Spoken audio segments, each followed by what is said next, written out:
Fala aí pessoal, eu sou o Rodrigo e hoje eu vou falar sobre um assunto que anda e vira aparece em meus vídeos de review de smartphone, como vocês já viram no título, os benchmarks. O que são benchmarks? São basicamente programas que servem para medir o desempenho de determinada peça de hardware, seja em computadores ou em smartphones, e aí traduzir esse desempenho em um score, em um número. Eles, quando se popularizaram, eram muito utilizados em sites especializados em informática que colocavam seus rankings lá baseados nesses pontos.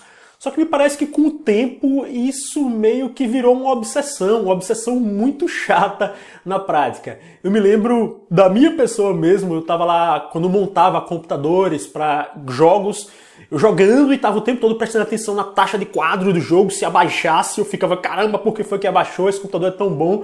Ou às vezes parava de jogar e ia rodar aqueles testes, aqueles benchmarks um depois do outro.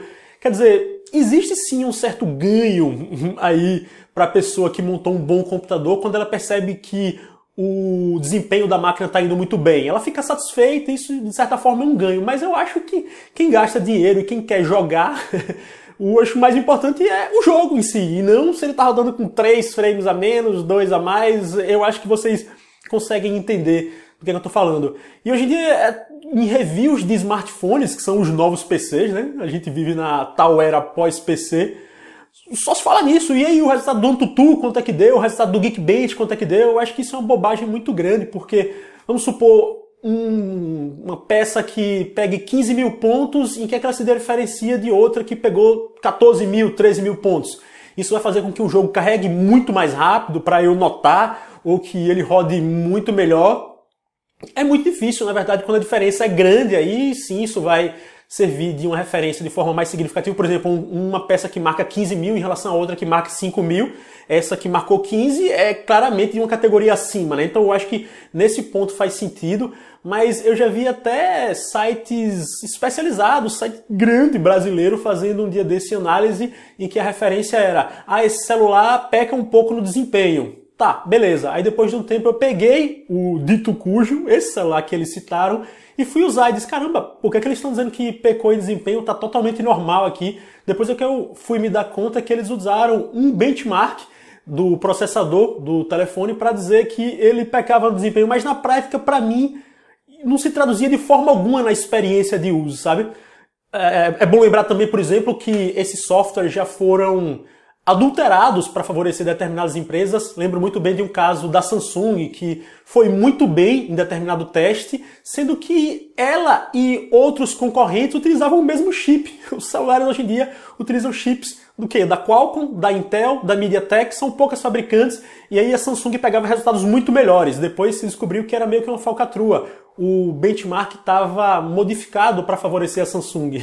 É uma coisa não muito interessante, né? E que mostra que às vezes você prestar muita atenção nesses números não é uma coisa muito boa. Então eu acho que assim, benchmarks podem ser uma coisa interessante para ter uma referência básica de onde é que aquelas peças se localizam, em que categoria elas estão. Por exemplo, como eu falei anteriormente, uma peça que faz 15 mil pontos é de uma categoria top e outra que faz 5 mil é de uma categoria de entrada, de uma categoria mais fraca.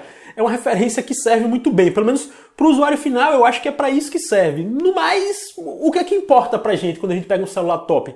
Ele roda aquele jogo fodão que acabou de sair? Roda, então isso é bom. Ele superaquece? Se ele superaquecer, isso não é bom. Inclusive o Snapdragon 810, um dos chips top hoje em dia, está sofrendo problemas de superaquecimento. Ele certamente deve ir bem em benchmarks, mas na vida real deve ser uma dor no saco de quem está usando, né? Porque ele vai superaquecer, vai dar problemas, vai dar crash nos jogos, enfim. Tá aí uma coisa da vida real que importa muito mais do que os pontos. Então é por isso que em minhas análises eu realmente não utilizo esses testes como uma referência significativa. Às vezes eu até coloco a imagem do celular rodando algum benchmark, que eles produzem umas imagens legaisinhas na tela do aparelho, e é só por causa disso, só por um efeito visual muito além daqueles números, né? Era basicamente sobre isso que eu queria falar hoje, uma rápida referência aí a essa questão que está sempre aparecendo, e que, enfim, eu nunca respondi de forma direta em vídeo, assim, tá aí, é isso.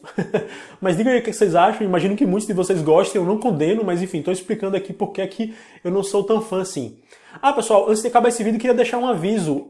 Eu criei um link para anunciar algumas coisas que eu, Andy Vira, estou vendendo. O link está na descrição. É um blog bem simples no WordPress, em que eu vou colocar lá, enfim, celulares, alguns acessórios que eu tenho aqui em mãos e não esteja utilizando. Geralmente estão em perfeito estado, como 0 km. Confiram aí na descrição o link desse blog. Se vocês se interessarem por comprar alguma coisa, as informações vão estar no próprio site lá. E aí a gente vai se falando. Falem comigo que se tiverem interesse mesmo de comprar. Mas enfim, hoje eu vou ficando por aqui. Deixo um abração pra vocês. Falou!